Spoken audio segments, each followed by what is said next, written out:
Halo semuanya, di video kali ini mari kita sama-sama membreakdown, menganalisa pergerakan harga BNB USDT dan mari kita coba lihat apa informasi yang bisa kita temukan dari hasil analisa kita. Jadi langsung saja kita bisa lihat BNB ini sebelumnya sudah sempat dari $1 naik ke $500 ya.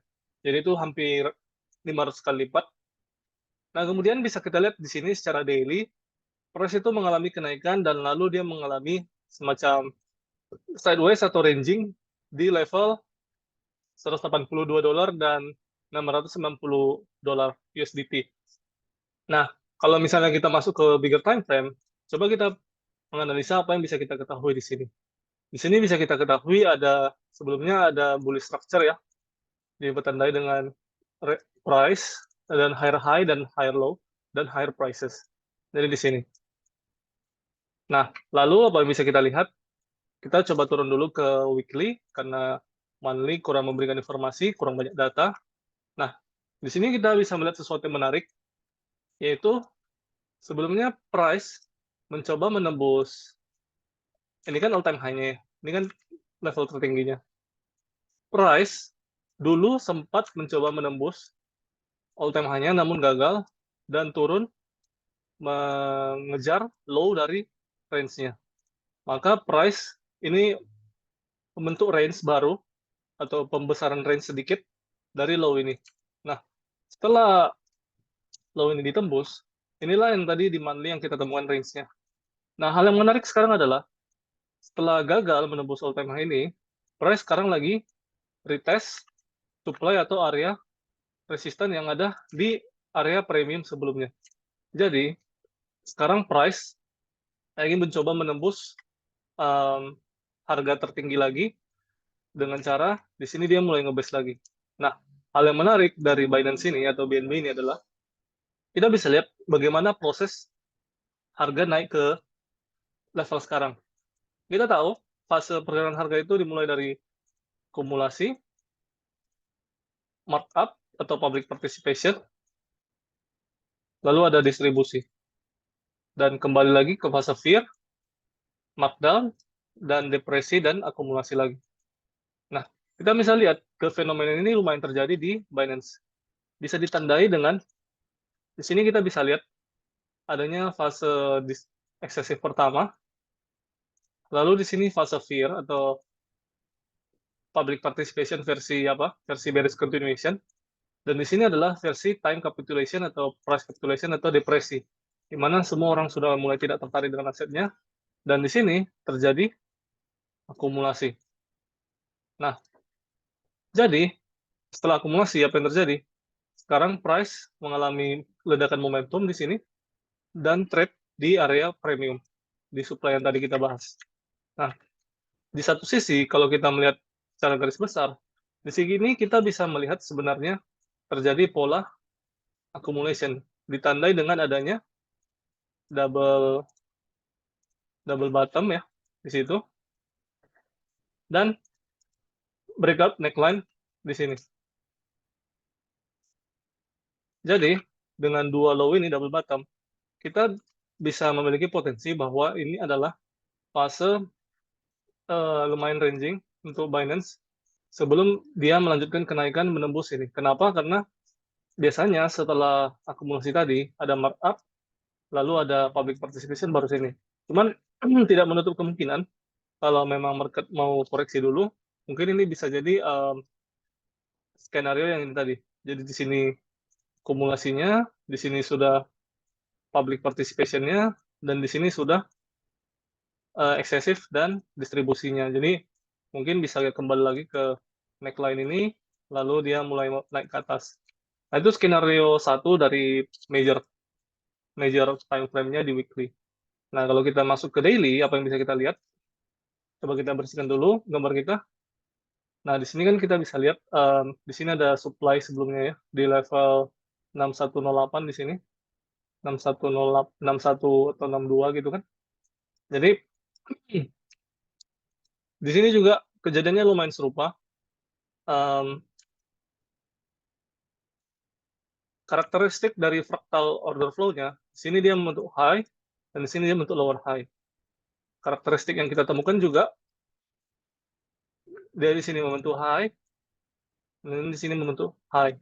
Namun ini belum terlalu confirm karena ini low belum ditembus. Jika low ini tembus, baru kita bisa lumayan confirm kalau low ini bisa berarti confirm lower high dengan tambah lagi sini lower high tambahan. Nah, jadi untuk BNB ini sendiri sekarang sebenarnya sedang berada di lokasi apa ya? Lokasi risky untuk ngelong. Kenapa? Karena secara teori sebaiknya kita melakukan ada beberapa gaya trading dan pendekatan yang saya gunakan sendiri itu seperti ini. Jadi menggunakan premium discount, kita coba beli di area bawah dan jual di daerah atas. Jadi kalau misalnya seperti prinsip dagang, kita beli di bawah, beli di murah, kita jual mahal. Beli di diskon, jual di premium, dan sebaliknya. Nah, jadi karena sekarang secara weekly, monthly, dan daily, kita itu sudah di premium. Ditandai dengan apa? Kita lihat dari sebuah swing, pergerakan harga dari swing low ke swing high-nya. Ini adalah daerah discount, which is daerah yang terbaik untuk melakukan pembelian atau akumulasi, dan premium adalah daerah terbaik untuk melakukan penjualan atau distribusi. Maka secara pricing atau secara lokasi sendiri, secara lokasi harga, ini adalah tempat terbaik untuk nge-sell, bukan nge-buy. Walaupun jika memang price mau naik lagi, anggap saja jika ini adalah fase public participation yang di weekly tadi, dari fase akumulasi yang ini, bisa jadi kenaikannya juga lumayan terbatas, hanya sampai $900 secara chart pattern ya, secara ini base rectangle ini. Jadi kalau kita bersihkan, mungkin upside-nya limited ya, karena ya ini tadi resikonya. Cuman tidak menutup kemungkinan karena momentum yang cukup kuat, kenaikan yang diiringi dengan volume juga di sini. Tinggal lagi karena faktor eksternal mungkin seperti market crypto yang lagi sideways dan berpotensi ranging menjelang penutupan monthly close. Ya kita mempersiapkan bullish and bearish scenario untuk Binance ini, BNB. Nah, di sini juga kita bisa lihat terjadi semacam manipulasi di mana ini high ditembus, tapi setelah ditembus bukannya membentuk. Jadi misalnya kita kembali ke masa lalu. Nah, ekspektasinya kemarin di daily chart ketika ini high sudah ditembus, ekspektasinya ya ini low akan seperti ini. Namun yang terjadi adalah low-nya ini ditembus. Jadi kita memiliki semacam indikasi uncertainty di mana ketika ditembus juga terjadi dengan volume yang lumayan masif ya. Namun masih tertahan di bawah low ini ya. Jadi ini sudah sebuah tanda-tanda adanya kegagalan dari bullish intention atau potensi bullish, sehingga kalau potensi bullish gagal berarti kebalikannya mungkin akan terjadi, itu potensi bearish. Namun ya kita lihat sering berjalannya waktu, Binance ini kembali menguat, kembali retest daerah ini, daerah supply di sini ya. Jadinya kita bisa lihat potensi adanya penguatan di Binance ini. Nah, sekarang yang tricky part-nya itu adalah awalnya saya mengira kalau ini bisa berskenario seperti ini. Jadi ini bisa semacam cup and handle ya di lower time frame seperti ini. Namun kalau kita lihat di lower time frame, ini terjadi Terjadi hal buruk karena bisa dilihat secara daily fractal di sini. Ketika dia masuk ke area resisten atau ujung dari swing ini, bearish swing ini, dia membentuk lower low, which is itu not so good ya, pembentukannya di daerah premium. Bisa jadi secara teori juga kan kita melakukan buy di discount, sell di premium, maka karena ini bearish range yogianya ini adalah daerah terbaik buat short dengan target ke bawah. Nah, langsung aja kita coba langsung ke H4 biar nggak terlalu lama, biar lebih jelas juga. Maksud saya tadi di sini pertama kan kita punya punya fase ekspektasi di mana setiap kenaikan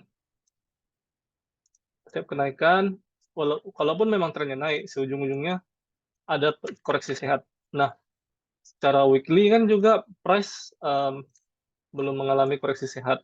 Jadi kaitannya ke H4 adalah kalau memang secara weekly mau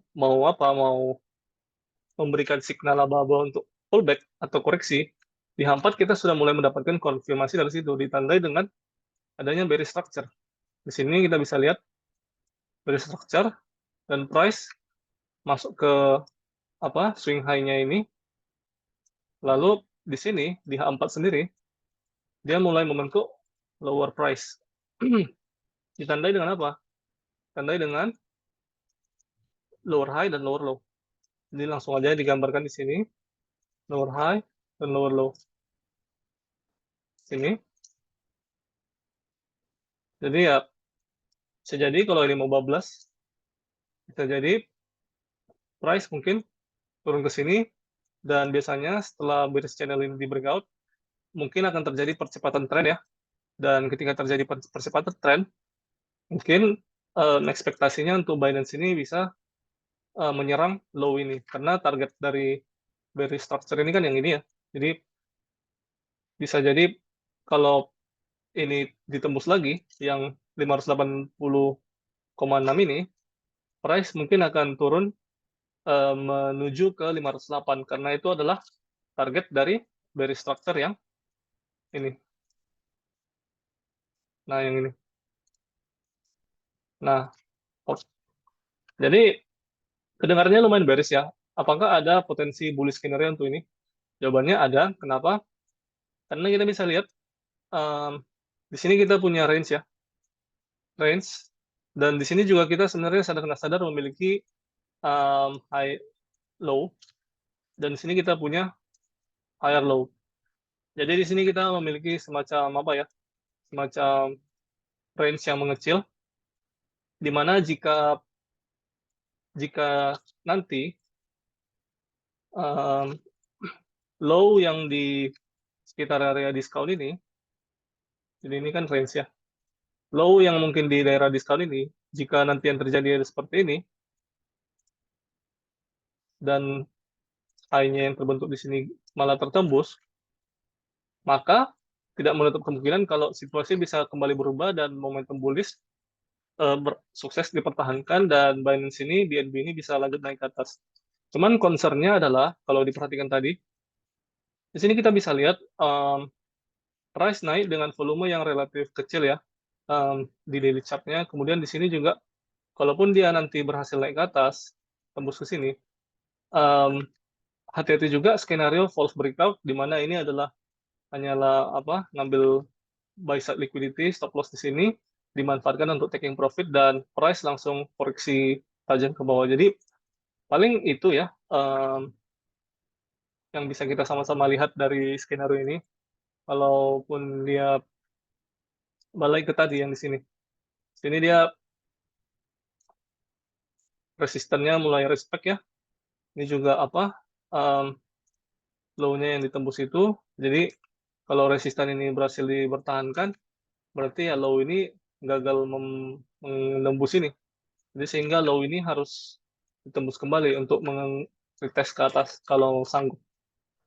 Jadi ya poinnya sih sepertinya yang bisa kita lihat sama-sama dari pemantauan kita, satu, Binance Coin atau BNB ini berada di posisi all time high premium, which is itu bukan area terbaik buat ngelakuin buy ya. Kedua, secara fase secondary-nya ada persiapan ke daily pullback ya. Ditambah lagi kalau misalnya kejadian low ini tembus, berarti kita mungkin punya semacam bearish daily structure, kebalikan dari low ini ditembus, naik, dan mungkin price akan mengejar demand-demand sebelumnya di kiri sini. Jadi ya itu bisa jadi gambaran ya buat roadmap BNB Coin yang masih agak panjang. Dan momentumnya kan juga apa ya? Momentumnya sebenarnya lumayan kencang. Inilah mungkin salah satu yang menyebabkan kenapa relatif ke Ethereum yang pergerakan koreksinya mungkin seperti ini lumayan dalam. Kenapa Binance Coin bisa lumayan bertahan? Karena momentumnya di sini lumayan kuat. Jadi buying ada interest demand-nya, buying power-nya lumayan berhasil lah menahan pelemahan harga dan mengirim price saat ini untuk nge-retest supply.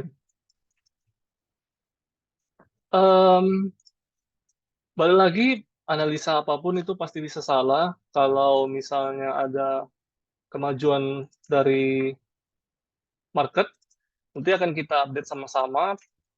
Dan kalau aku sendiri dengan analisa ini tadi, paling aku bakal jatuh ke kesimpulan short di sini. Misalnya dengan stop loss di situ dan target di sini.